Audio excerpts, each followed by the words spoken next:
আসসালামু আলাইকুম রিচেনা লাইভ ব্লগে আপনাদের সবাইকে স্বাগত। দূরে এবং কাছে যে যেখান থেকে আমার ভিডিওটি দেখছেন আশা করি সবাই ভালো আছেন। আলহামদুলিল্লাহ আমরাও ভালো আছি। তো যিনি বা যারা আমার ভিডিওটি দেখছেন অবশ্যই একটা লাইক দিয়ে ভিডিওটি কন্টিনিউ করবেন আর চ্যানেলটি সাবস্ক্রাইব করে পাশে থাকা বেল বাটনটি প্রেস করে অল অপশান সিলেক্ট করে রাখতে পারেন। এতে করে আমি যখন কোনো নতুন ভিডিও আপলোড করব সঙ্গে সঙ্গে নোটিফিকেশান পেয়ে যাবেন আর আপনারা আপনাদের সময় সুযোগ করে দেখে নিতে পারবেন। আর ইতিমধ্যে যারা এই কাজটি করেছে তাদেরকে অসংখ্য ধন্যবাদ। তো আজকের ব্লগটি শুরু করছি সকালের নাস্তার পর থেকে। আসলে নাস্তার পরে এই ছাদে না এলে আমার একদমই ভালো লাগে না, অন্যরকম একটা ফ্রেশনেস কাজ করে। তো ছাদ থেকে এসে এই যে 1 কাপ চা, সকালের নাস্তার পরে 1 কাপ চা না হলেই নয়। আর এতে করে কিন্তু আমি সারাদিনের কাজে যে একটা স্পৃহা সেটা কিন্তু পাই, ফুরফুরে একটা মেজাজ কাজ করে, অন্যরকম একটা ভালো লাগে এই 1 কাপ চায়ে। তো ছেলে মেয়ে এবং মেয়ের বাবা সবাই কিন্তু চলে গেছে যে যার কাজে। আর তারপরে কিন্তু আমি এই সংসারের কাজগুলো গুছিয়ে করতে শুরু করি। আসলে সকালে উঠে ওদেরকে নাস্তা খাইয়ে ওদেরকে রেডি করে পাঠিয়ে দেওয়ার পরে আমি কাজগুলো একটার পর একটা করে নিই। আসলে এত সহজে কীভাবে সংসারটাকে গুছিয়ে পরিপাটি করে রাখি তার একটাই কারণ হচ্ছে যে সংসারের কাজগুলো আমি অত্যন্ত ভালোবেসে করে থাকি। কোনোরকম দায়িত্ব বা কর্তব্য ভেবে যদি সংসারের কাজগুলো করতাম তাহলে কিন্তু এত ভালোবেসে গুছিয়ে সংসারটাকে পরিপাটি করে রাখতে পারতাম না। তো ওরা চলে যাবার পরে কিন্তু এই যে চার্জারগুলোর একটা নির্দিষ্ট জায়গা আমি রেখে দিই, যেহেতু দিনের বেলায় কিন্তু আর চার্জ দেওয়ার কোনো প্রয়োজনই হয় না। আর ছেলে তো এই যে বিছানা এলোমেলো করে রেখে গিয়েছে, বিছানাটা একদম গুছিয়ে নেব। আপনি যদি পরিকল্পনা করে কাজ করেন তাহলে দেখবেন মোটেও কিন্তু কাজ আপনার কাছে খুব বেশি কষ্টদায়ক হয়ে উঠবে না।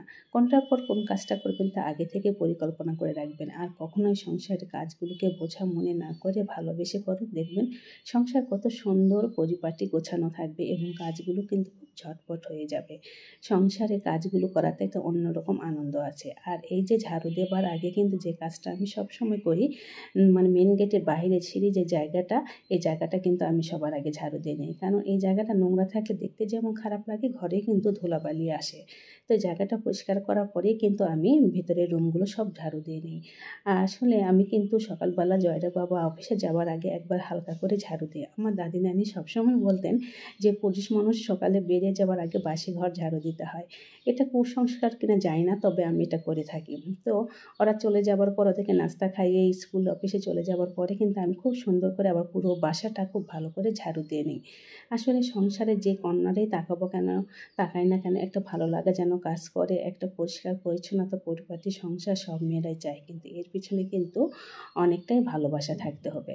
আর এই যে নাস্তার পরে কিন্তু আমি প্লেটগুলো ধুয়েছিলাম, পানিগুলো একদম ঝরিয়ে গিয়েছে। তো প্লেটগুলো এখন আমি কিন্তু রেখে দিব। এভাবে যদি গুছিয়ে কাজ করা যায় তাহলে দেখবেন এত সুন্দর করে সংসার করা যাবে যে আপনার সব কিছুতে কিন্তু অন্যরকম একটা ভালো লাগা কাজ করবে। তো প্লেটগুলো কিন্তু একদম শুকিয়ে গিয়েছে। আর রাত্রেবেলা কিন্তু আমি প্রতিদিনই রান্নার পর চুলাটা একদম পরিষ্কার করে রান্নাঘর খুব সুন্দর করে ক্লিন করে রাখি।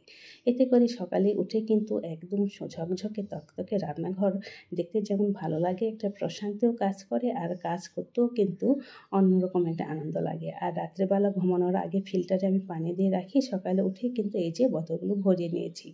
এখন আমি এগুলো ফ্রিজে রেখে দেবো, কারণ প্রচণ্ড গরম, বাহির থেকে আসার পরে ঠান্ডা পানি খেতে হয়, জুস বানাতে হয়, সব কিছু নিয়েই ঠান্ডা পানির খুব দরকার হয়। এই জন্য বোতলগুলো ভরিয়ে রেখেছিলাম, এখন ফ্রিজে রেখে দিলাম।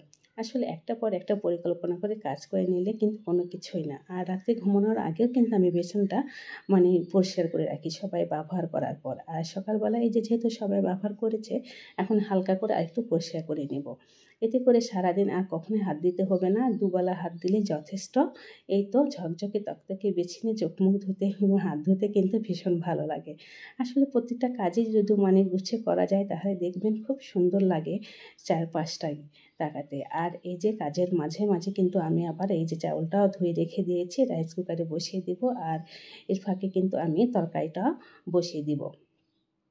আসলে প্রত্যেকটা কাজই কিন্তু আমি আগে থেকে পরিকল্পনা করে রাখি যে কোনটার পরে কি করব। তো মশলাগুলো খুব ভালো করে কষিয়ে আমি আজকে আলু এবং ঝিঙ্গে দিয়ে তরকারি রান্না করব। আর মাছগুলো কিন্তু আগেই আমি ভেজে রেখে দিয়েছি। গরমের দিনে এই ঝিঙ্গের তরকারিটা কিন্তু শরীরের জন্য প্রচুর উপকারী আর খেতেও কিন্তু মাশাআল্লাহ অনেক বেশি ভালো লাগে। তো যাক ওর পাশে কিন্তু কাজ করতে করতে রান্নাটাও হয়ে যাবে। আর যেহেতু জয়রাকেও কিন্তু আমাকে স্কুল থেকে নিয়ে আসতে হবে, সবগুলো দিকেই কিন্তু একজন গৃহিণীকে খেয়াল রাখতে হয়।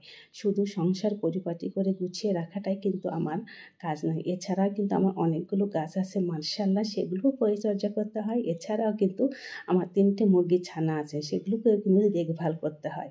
আর সারাদিন তো ছেলে মেয়ের সঙ্গে স্কুল কোচিংয়ে যেতেই হয়। এই নিয়েই কিন্তু আমার এই ছোট্ট সংসারটা করে আমি যতটুকু সময় পারি খুব ভালোবেসে পরিপাটি করে রাখার চেষ্টা করি।